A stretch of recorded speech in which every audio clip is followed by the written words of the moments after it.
It is a remarkably universal experience. You reach the end of a really long, exhausting day, and you're just carrying this heavy burden. Right. I know exactly what you mean. That kind of stress. Yeah, the kind that just sits right on your chest. I mean, maybe you're sitting in a sterile doctor's office, you know, smelling that rubbing alcohol on the air, and you're just waiting for test results that could literally turn your whole life upside down. Oh, absolutely. Or maybe you're staring at a kitchen table that is just completely covered in bills. Exactly.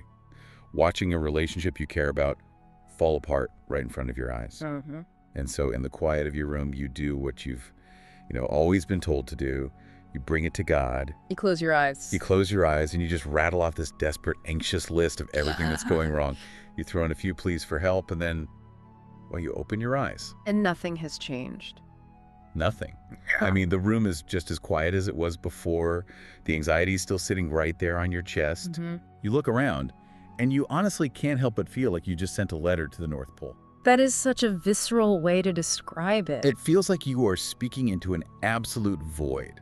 Like you've brought your wish list to heaven, and heaven is just deafeningly silent. It is a profound frustration, and it's one that so many people just carry quietly. They don't talk about it. No, they don't. Because the tragedy is that we usually assume the silence is a reflection of our own inadequacy, right? Yeah. We sit there in that quiet room and think, well, I must not have enough faith. Or, it must have some hidden sin or something. Exactly. Or I'm not using the right spiritual formulas, or maybe God just isn't interested in the, mundane details of my messy life. Which is so disheartening.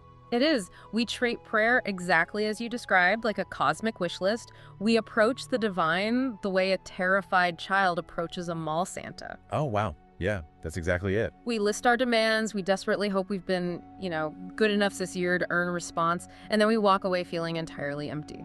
And guilty for feeling empty. Precisely. But the research we are diving into today for this deep dive, it proposes a massive foundational paradigm shift. Okay, I'm ready for this. It argues that this feeling of powerlessness, this whole echoes in an empty room sensation, is based on a complete misunderstanding of what prayer is actually supposed to be. Okay. What if the reason your prayers feel powerless isn't a faith problem at all? Wait, really? Because we're always told it's a faith problem. Right, but what if, fundamentally, it is a vocabulary problem? A vocabulary problem? Yeah, what if the most powerful, earth-shaking, reality-altering words you could ever possibly pray were already written down, just waiting for you to use them? Okay, let's unpack this, because this completely flips the script on how most of us have been taught to communicate with the divine. It really does. So the goal for this deep dive is to explore what the source material calls the language of heaven. Yes, that's the core of it. We are going to examine the ancient historical context of how words were viewed. We're going to decode the profound, almost physical meaning of a specific ancient Hebrew word. And then, and this is the best part, we are going to walk step by step through a highly specific three-part architecture. It's a blueprint, really. Yeah, a blueprint for transforming prayer from this exhausting, doubtful struggle into something active and effective. But to get there, we really have to do some unlearning first. Right. To understand how to change our vocabulary, we first have to completely dismantle our modern understanding of what a word actually is. Because today, words are, well, they're cheap. They are incredibly cheap. I mean, we are drowning in them. Totally. To understand the framework we're discussing today, we really have to mentally step out of the 21st century for a moment. Okay, take us back. Today, we fire off thousands of text messages, we scroll through endless oceans of social media opinions, we make promises we forget by the time we eat lunch. Yeah, words for us are mostly just air and noise, just vibrations of the vocal cords. Exactly. But in the ancient Near East, the cultural context in which these scriptures were actually written, words had mass. They had gravity. They weren't just like descriptions of things? No, not at all. Let's look at the historical concept of the ancient decree. Okay. When a king sitting on a throne in the ancient world issued a decree, it was not a memo, it was not a policy draft to be debated by some committee. It wasn't a politician's campaign promise that everyone secretly knows won't actually happen. Precisely. When the king spoke, that word carried the absolute full weight of the throne. There was no appeals process. Wow. The moment the words left the king's mouth, they became an unalterable reality. Messengers would carry that decree on horseback across the empire, and whatever that word said, whether it was to build a new city, pardon a condemned prisoner, or mobilize an army for war, it happened. Because the word itself was the action. Yes. The decree did not return to the king empty. It accomplished exactly what it was sent to do simply because of the authority of the one who spoke it. And the creator of the universe operates on that exact same framework, but on an infinitely larger scale. That is the staggering claim here. The God who spoke the physical universe into existence, the God whose very word holds burning stars in their specific gravitational orbits, gave humanity access to that exact same word. That is wild to think about. And he didn't just give it to us to read passively, like a historical biography. He gave it to us to pray. I want to look at a specific historical reference used to anchor this in the material. It's from the book of Isaiah, chapter 55, verse 11. Oh, that's a perfect example. It's in the King James Version, and it says, "So shall my word be that goeth forth out of my mouth. It shall not return unto me void, but it shall accomplish that which I please." You can hear that exact royal decree imagery right there. Yeah, it does not return void. It does the job. It is the ultimate decree. And the implications for you, the listener, are massive. Right. It means that praying the scriptures, actually using the text as the framework and substance of your prayers, is not just some quaint exercise in memorization. No, it's not just repeating things nicely. It means that when you do this, you are not just throwing your own fragile, anxious human thoughts up at the ceiling. You are actually taking God's own indestructible language and speaking it back to him. You are utilizing the framework that built the universe. Okay, I want to slow down here for a second because we really need to dig into the linguistic difference between how we think and how the ancient writers thought. Yes, the linguistics are crucial. We have to talk about the Hebrew word for God's word. The word is dabar, D-A-B-A-R. But before we get to the actual definition, I need to understand the gap between our minds and theirs. Like, why is it so hard for a modern person to grasp this intuitively? It comes down to the profound difference between the Greek mindset, which deeply influences our modern Western culture, and the ancient Hebrew mindset. Walk me through that. What's the Greek mindset?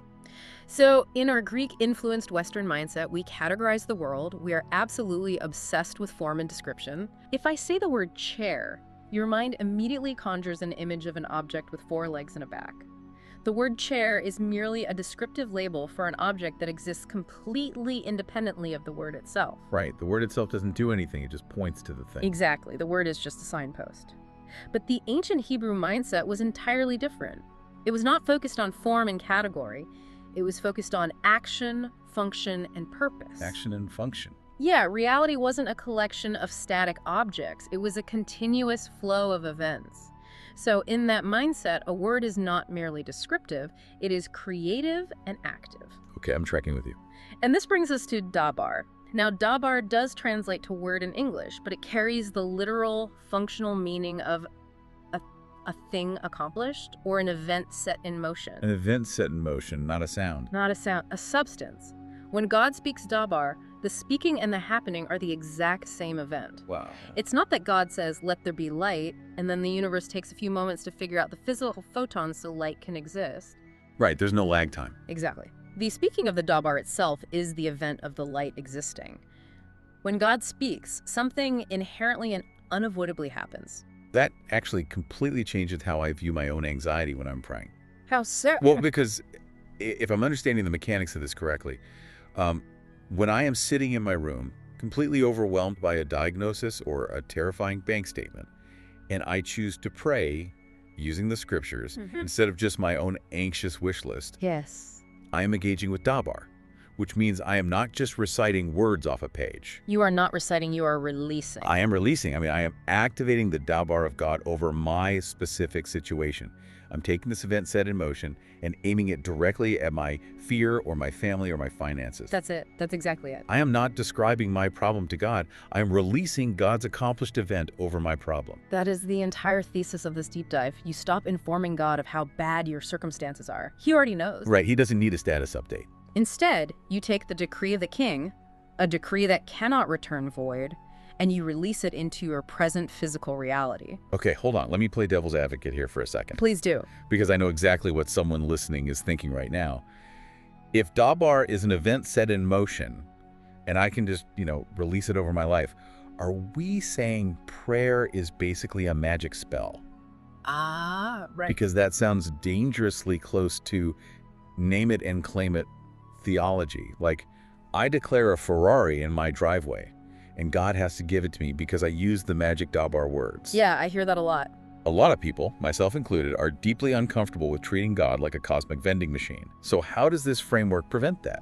That is a brilliant pushback, and it's a really vital distinction to make. The difference between name it and claim it magic and biblical dabar is the source of the word. Okay, explain that. Magic, fundamentally, is the human attempt to manipulate the divine to serve human will. It is you deciding what you want, the Ferrari, and trying to find the right incantation to force the universe to give it to you. Right, forcing God to co-sign my wish list. Exactly. But engaging with dabar is the exact opposite. You are not generating the word. You are discovering what God has already decreed, what his will already is, and you are aligning your life and your mouth with that pre-existing reality. Oh, that's completely different. It is an act of deep submission, not dictation. You aren't forcing God to do your will. You are inviting God's established will to manifest in your circumstances. Okay, that makes so much sense. It's alignment, not manipulation. Precisely. But let's look at the historical record. I mean, if activating dabar is actually this powerful, did the heavy hitters of history actually pray like this? Or is this just some neat linguistic trick we've decoded in the 21st century? No, they absolutely utilize this framework. The historical records and scriptural texts map out this incredible cross-biblical weaving, showing a distinct, undeniable pattern. Okay, give me an example. Let's ground this. The greatest intercessors did not invent their own language. They didn't rely on their own spontaneous eloquence. They borrowed heaven's language. Look at Hannah in the Old Testament. Oh, yeah. Her story is intense. She is in deep anguish. She is completely barren in a culture where a woman's entire societal worth was often tied to bearing children.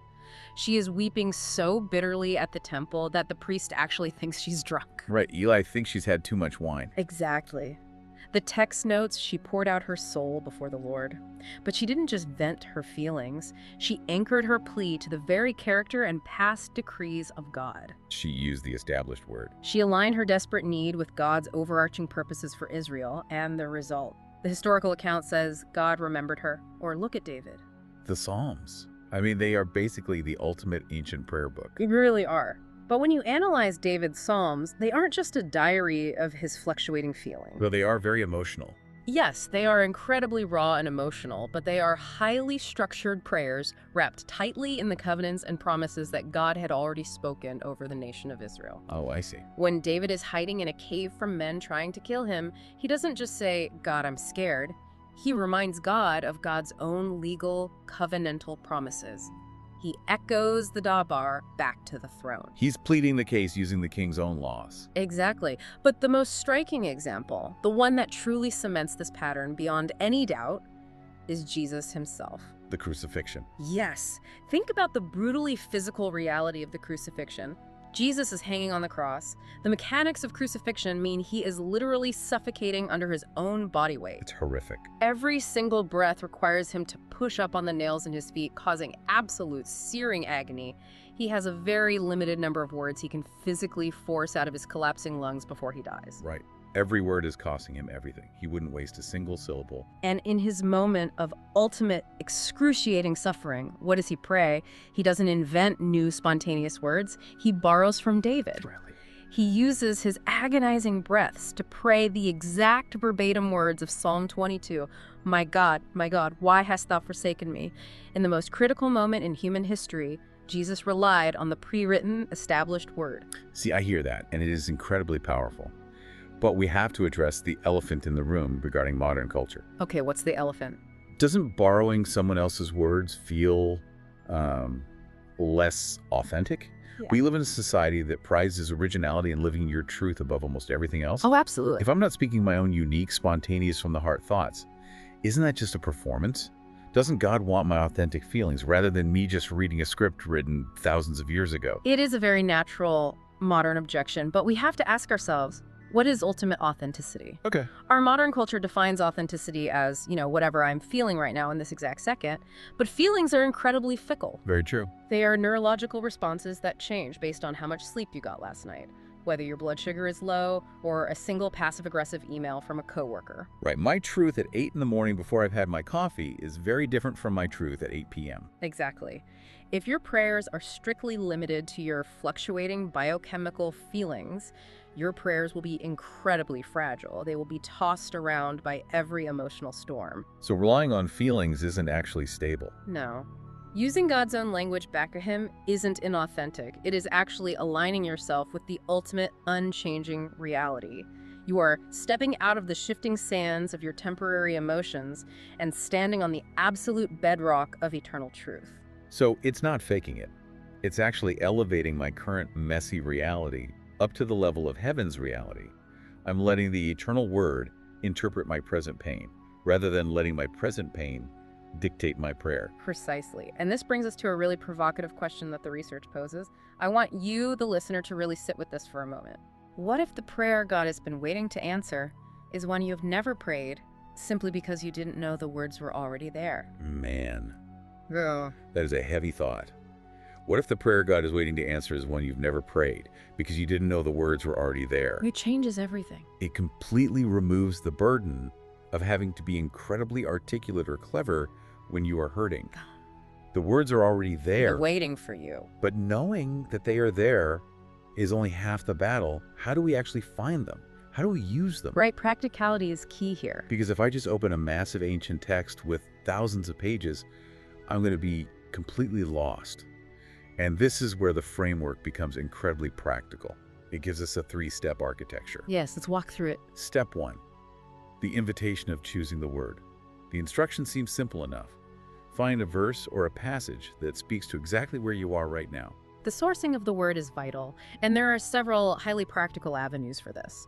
You don't have to be a biblical scholar. You can literally open your Bible app on your phone. Which is so accessible today. Exactly. You might pull a verse from a daily reading plan you were already doing, or you can utilize technology. Do a simple topical search. Using a search bar. Yeah. If you are gripped by a panic attack, type fear or peace into your app. If you are terrified about paying rent, search for provision. If you are sick, search for healing. Let the word find you. But the crucial part of step 1 isn't just the finding. The author notes something really specific next. It says, pause here. Don't rush this. Why is the pause so critical? Because the psychological and spiritual shift it requires. In our culture of instant gratification, we treat everything like a Google search. Right. We just want the quick hit. We want to find the verse, read it quickly, check the spiritual box, and move on with our day. But this framework treats this moment with deep reverence. Finding the right scripture is not an accident. It is not just an algorithm serving you a search result. It is an invitation. An invitation into a dialogue. Yes.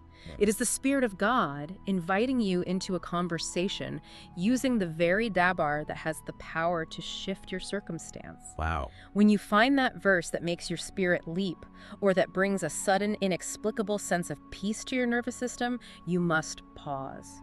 You must recognize that you have just been handed the exact specific tool you need from the armory of heaven. So you've accepted the invitation. You've paused. You've got your verse in front of you. But what happens next? You can't just read it blindly. Right. You can't just hope for the best. You have to decode what kind of word it is so you know exactly how to pray it. Yeah. And this brings us to step 2 of the architecture, which is really the core engine of this entire method. It really is. The research outlines that every passage falls into one of 3 distinct categories. And identifying which category you are dealing with completely shapes your posture in prayer. Let's break these down. Category 1, the promise. A promise, by definition within this framework, is an unconditional declaration of what God will do. Unconditional, that's a big word. Yes, it is based entirely on who He is, His unchanging character, and absolutely not on your performance. It is a sovereign guarantee. And because it is unconditional, the posture you must take when praying a promise is one of absolute boldness. Boldness, not timidity, not, if it be your will, maybe, possibly, if you have time. Right. If it is a promise, His will is already eternally established. You don't need to ask him to want to do it. You need to pray for the faith to believe that he will do it. That makes sense. Oh, Do we have an example of this? yes, there is a brilliant historical example used here from the book of Mark, chapter 9. It is the story of a desperate father. His child is being violently tormented, having seizures, throwing himself into fire and water. It's a terrifying situation for any parent. The father is at the absolute end of his rope, and he cries out to Jesus, "Lord, I believe, help thou mine unbelief." That is one of the most intensely honest things I've ever heard. Mm-hmm. Because it acknowledges that when you are staring at a massive, terrifying problem like your child suffering, even if you have a promise of healing right in front of you, your human brain is going to violently struggle to believe it. Exactly. The sensory data is overwhelming. Your sensory data is screaming hopeless while the promise says healed. And I just marvel at the psychological insight here. Even your unbelief can become a prayer. It is a profound psychological pivot. It's like, imagine you are a carpenter and you have a broken tool, let's say a shattered hammer, and you need to build a house. Okay, I like this analogy. You don't hide the broken hammer from the master builder and pretend everything is fine while you try to pound nails in with your bare hands. You bring the broken tool to the only person who has the power to fix it. Yes. You hand it over so it can be repaired so you can get back to work. Mm. When you pray like this, Father, you are bringing your broken faith, your unbelief to God. You are saying, I see your promise, but my psychological ability to believe it is fractured by my trauma. Fix my belief. That is a perfect analogy. You are bringing the raw, messy reality of your doubt into direct contact with the dabar of his promise. Yeah. You are not letting the doubt disqualify you from entering the prayer. You are making the doubt the very subject of the prayer. You are asking God to supply the actual faith required to lay hold of the promise. That takes profound boldness. But what happens when the scripture you find isn't a warm, comforting promise? Because category 2 is what the text calls the principle, and this operates on a completely different set of rules. Very different. A principle is a conditional truth. It is an if-then scenario established by God. If then, okay. It requires active participation on your part. If you do X, then God will do Y. Therefore, the posture here is not just raw boldness to believe a guarantee, it is wisdom. Wisdom. You must ask for the wisdom to walk in the principle and the grace to live your daily life in alignment with the condition. The classic example used here is Psalm 37.4. Delight thyself also in the Lord, and he shall give thee the desires of thine heart. Oh man, this verse. This is ground zero for the vending machine theology we talked about earlier. It absolutely is. It's the ultimate wish list verse. Right. If you read it with a modern consumerist mindset. Yeah. You know, God's going to give me a sports car and a massive house because it says he'll give me the desires of my heart. Exactly. And this raises an incredibly important question regarding our fundamental human neurobiology and our spiritual nature. Tell me more about that. We naturally instinctively gravitate toward the reward. We want the dopamine hit of the then without doing the hard work of the if. But the instruction here is sharp and challenging. Don't just pray for the desires, pray for the delight. Pray for the delight. Wow. That is a massive paradigm shift. It really is. It's moving away from asking for the reward and asking for the alignment instead. Because if you read the verse carefully, the hard condition for receiving the desires of your heart is that you are actively delighting yourself in the Lord. Yes, that's the prerequisite. And the deep theological implication here is that when you truly delight in the divine, when you spend time in that presence, observing that character, your desires fundamentally change. The things you want actually shift. Yes, your heart aligns with his heart, and the things you begin to desire are the very things he already desires to give you. The selfish desires burn away. Exactly. So if you are praying a principle, your prayer shouldn't be, God, give me the promotion, give me the money, give me the thing. Right. Your prayer must be, God, give me the wisdom and the grace to align my daily habits with this principle. Teach me how to actually delight in you so that my desires are purified and aligned with your will. It takes the focus completely off the outcome and puts it entirely on the relationship and the process. Yeah. That is so incredibly practical. It changes the whole dynamic of the conversation. Okay, let's look at the final category. Category 3, the command. A command is exactly what it sounds like. It is a direct, non-negotiable directive on how God calls us to live our lives. Like what? To forgive our enemies, to flee from temptation, to love our neighbors as ourselves. And the necessary posture for praying a command is deep humility. Why humility? Why not determination? Yeah. I mean, if it's a command, shouldn't my posture be, all right, I'm rolling up my sleeves, I'm going to try harder, I'm going to do this? Because, as the historical texts bluntly state, the flesh is weak. Right. Modern psychology actually backs this up perfectly with the concept of ego depletion. Human willpower is a finite, rapidly depleting resource. It runs out. If you try to execute a massive divine command like truly forgiving someone who abused you using only your own human willpower, you will inevitably fail. Your willpower will run out. And that failure will lead to crushing spiritual shame, which makes you want to hide from God. Right. You think, I couldn't do it, so I'm a bad person, I should avoid praying. Exactly. So the framework instructs us not to pray for more willpower, but to pray for God's power. It points to the specific historical example of the Apostle Paul, who had a profound realization after struggling with his own limitations. What did he write? He wrote that God told him, "My grace is sufficient for thee, for my strength is made perfect in weakness." Paul's conclusion was, when I am weak, then I am strong. I found this part of the research incredibly liberating because it says even your struggle is a place of surrender. Yes. So often, when we read a command in the Bible that we are currently failing at, say, being patient with our kids or stopping a destructive habit, we avoid praying about it because we feel like total hypocrites. We feel so much shame. We think we have to clean ourselves up before we can talk to God about the command. Yeah. But this framework says the exact opposite. It completely removes the toxic shame of failing to meet a command perfectly. In fact, it turns the failure itself into the fuel for a dabar-powered prayer. How does that actually look in practice? Let's look at the mechanics of surrender. You take the command, you hold it up next to your undeniable, messy failure, and you say, "Lord, you commanded me to love my enemy. I look at my heart, and I am full of toxic bitterness and rage." Just total honesty. Yes. You say, "I cannot do this in my own strength. My willpower is gone. I am wint. Therefore, I need your power to execute your command within me." I can't do it, so you have to do it through me. Precisely. You see how this operates. You are not running from the command in shame. You are using the weight of the command as the exact legal justification to ask for divine intervention in your heart. It's brilliant. So we've gone through the first two steps. We know how to find we're accepting the invitation and pausing. Step 1. We know how to identify it as a promise, a principle, or a command. And we know exactly what psychological and spiritual posture to take for each. Step 2. But how do we sustain this? Because this takes work. How do we keep this from just being a neat mental technique that we try on a Tuesday, and by Thursday we're right back to the anxious wish list? That is the challenge. That brings us to architecture step 3, immersion and the overflow. This is the crucial sustaining step. This is where the daily discipline meets the supernatural power.